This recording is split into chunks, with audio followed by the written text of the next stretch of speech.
maitanong ko lang, dahil kayo po ang dekano, of course, sa College of Human Kinetics, paano po ninyo ginagawan o may programa ho ba ang kolehiyo para hindi lamang sa mga mag-aaral, katulad ni Attorney Victor, paano nyo ho ito? Alam niyo ho, ang advokasya namin ay may tatlong layunin. Ang unang-una is for us to be number one in the field of research. Okay. Kailangan ng patuloy na pananaliksik upang maging updated tayo at maging scientifico lagi. Pangalawa ho ay ang pagtuturo. Ang pagtuturo sa ating mga mag-aaral, sa ating mga estudyante. At ang pangatlo ay isa sa pinakamahalaga din yung extension services. Ang UP ho ay hindi lang mayroong pangunahing role na ginagampanan na dalin sa grassroots, dalin sa bawat bahay ang mga kaalaman tungkol sa kalusugan. So, ito po ay amin din mandato. Extension service, hindi lang po para sa estudyante. Extension service para sa probinsya, sa ating mga sundalo, sa ating mga pamilya, sa ating mga taong bahay. Malati mga taong bahay. At mahalaga ay ang ating taong bahay. Totoo. Teka muna, si Attorney Africa, mga abay, siguro naman hindi nakaila sa ating mga abay nung nag-guest kasi natin, talagang sinabi niya kung ilang taon na siya. Ilang taon ka na nga, Attorney? Attorney! Uulitin ba niya? Ulitin mo nga.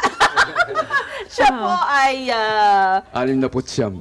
Pero niya, 69 years old na po siya. Pero take note, Abay Julie, kaya kasama ni Attorney Africa, dahil professor niya si Dean. Yes! Ano ba ho yung mga tinuturo ni Dean sa inyo, Attorney? Ako muna! Sige. Sige. Excited. Sige. Nabanggit po kasi yung health and wellness. Ano ba ang ginagawa ninyo para lagi kayong aktibo, maging malusog sa tuwi-tuwi na, Attorney? Siyempre, pag-iingat sa katawan. So, ano yung pag-iingat sa katawan na ginagawa ninyo? kasama na dyan ng kinakain, iniinom. Dapat binabantayan mo yan. Mas lalo kung nagkakaroon na ng edad, medyo iba na ang takbo ng katawan. Kaya sabi nga, may nadidig akong proverb. Sabi, genetics loads the gun. Lifestyle pulls the trigger. Wow. So, nandyan na sa atin yung kung ano man ang ating minana. Pero kung paano tayo namumuhay, yan ang magsasabi kung tatagal o iiksi ang ating Kaya buhay. yung sinasabi, healthy dapat ang ating lifestyle. Hindi ba kayo nahihirapan na syempre nagkaroon ng changes, na pagbabago yung lifestyle nyo nung umedad kayo sa, maging senior citizen? Hindi naman, nasa katayuan ng pag-iisip mo yan eh.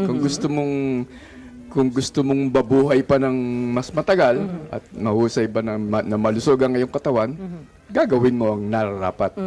Ngayon, kung wala kang pakundangan sa iyong katawan, kahit ano lang. Pero, sinasabi nung iba na napakahalaga daw, hindi lang ng kinakain, kundi yung sapat na tulog sa isang tao.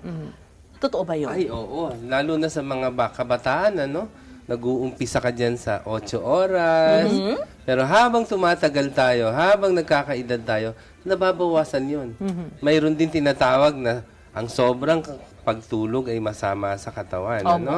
Lalo na pagdating ng may mga edad ka na 50 pataas, ang kailangan mo lang ay yung sufisyenteng pahinga. Pag sumobrang haba ng iyong pagtulog, masama din. Ang maganda nga dito, babalik tayo kay Attorney Africa, ayan ang aking number 1 ehemplo na dapat tularan. Nakikita mo na ang kaalaman at pag-aaral ay walang dinidiktang edad. At ikaw ay magiging malusog pa rin na masaya. Ang kasama niya sa universidad, mga kabataan. Pero nakikita na nasasabi ng mga estudyante namin sa kanilang magulang na, alam niyo, tatay, meron kaming kaklase. Dating abogado, pero halos kaedad mo, pero iba ang kakisigan at tindig. Alam niyo ang sinasabi natin, yung delay ang ating physical activity lang naman ang kailangan muna natin. Ang physical activity ay pagsunog o paggamit ng ating mga enerhiya na ang pinanggagalingan naman ay pagkain. Ayan. Oh. No? So, kailangan ang physical, meron tayong regular na physical activity. No? Kung hindi kasi natin susunugin yung mga source of energy natin na kinakain natin, ay mananatili sa katawan natin yan, padagdag ng padagdag, at magiging dahilan o sanhi ng mga sakit o sinasabing illnesses. Alam niyo ho ba ang pangalawang dahilan ng pagkamatay ng ating mga kababayan ngayon ay cancer. Pero alam niyo din ba na ang cancer, na-identify ang mga source niya, saan siya nanggagaling, no?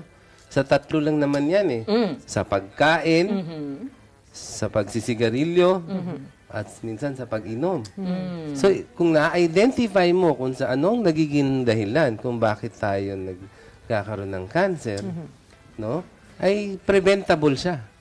Pwede kang makaiwas dito at ma-delay ang aging process at maging produktibo ang ating pamumuhay dito sa mundo. Sa no? araw-araw, ano po? Oo, sa pagkain, sa pag-ehersisyo, no? Yun doon kailangan ka lang mag-umpisa ka sa umpisa no?